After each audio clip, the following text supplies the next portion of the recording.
80 જણામાં જે નિમણૂક થઈ છે બધાના નમદાર મારી પાસે ઓડિયો વિડીયો અને આગલા દિવસે તમે ડિસ્ટ્રિક્ટ કોઓપરેટિવ બેંકની જે મુખ્ય શાખા હતી ત્યાં બધા જ વિદ્યાર્થીઓને શા માટે ભેગા કર્યા હતા અને એના પણ સીસીટીવી રજૂ કરો આગલા દિવસના બધા જ જ્યારે ઇન્ટરવ્યુ હતું રવિવારે એના 3 દિવસ અગાઉ 3 દિવસ પાછળના બધા જ લોકોને અહીંયા બોલાવીને આપવામાં આવે લેટર શા માટે ભાઈ અને આગલા દિવસે બધાને કહી દઉં કે તું ભાઈ પાસ થઈ જાય તું ભાઈ પાસ થઈ જાય અને આવા ફોન ગયા છે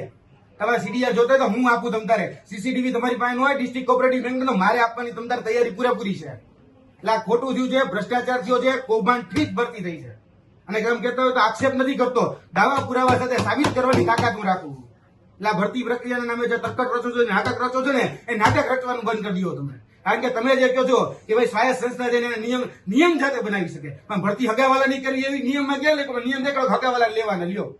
આમાં બધી જગ્યાએ તમને બધા નામ જોઈ લેવાની છોડ હું એક પણ જગ્યાએ ખોટા એક નામ વાંચી લ્યો તમને બધાના આની પેલા ભૂતકાળની ભરતી થઈ એના મેં નામ લખ્યા છે કે જેમાં તમે કોને કોને લીધા છે એવો તો ક્યાં નહીં નિયમ છે કે બધા પોતપોતાના હગાવાલા લેવા મને દેખાડો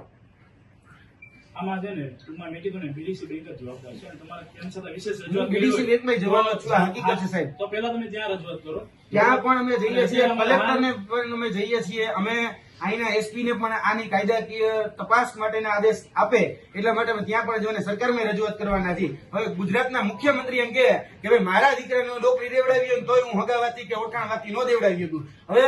એના કરતા મને એવું લાગે કે જેટલી સત્તા એ મુખ્યમંત્રી પાસે નથી એટલે ડિસ્ટ્રિક્ટ કોઓપરેટિવ બેંક પાસે છે કઈ પોતાના હગાવાલા નોકરી આપી છે બધા દીકરા દીકરીઓને ભત્રીજા ભાણિયાને નોકરી આપી છે બધાને 80 નોકરી છે ને ભ્રષ્ટાચારથી થઈ છે આપણે તો આને ફરિયાદ કરવા માટે તમે હું જવાનો જ છું એવું નથી કે ડિસ્ટ્રિક્ટ ડીસીબી નથી જવાનો જ છું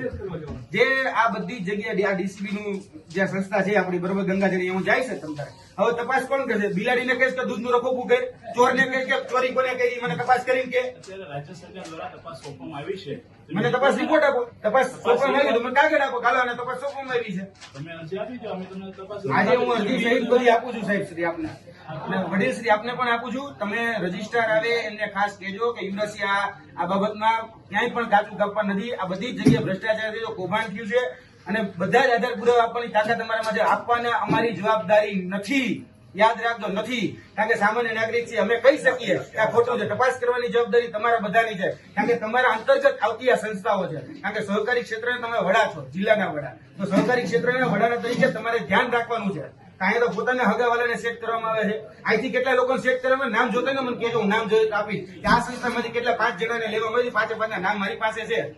હજી વેબસાઇટ ઉપર લિસ્ટ મૂકવામાં નથી આવ્યું કોને લેવાના કોને નથી લેવાના પરિણામ મૂકવામાં નથી આવ્યું મેરિટ યાદી મૂકવામાં નથી આવી સિલેબસ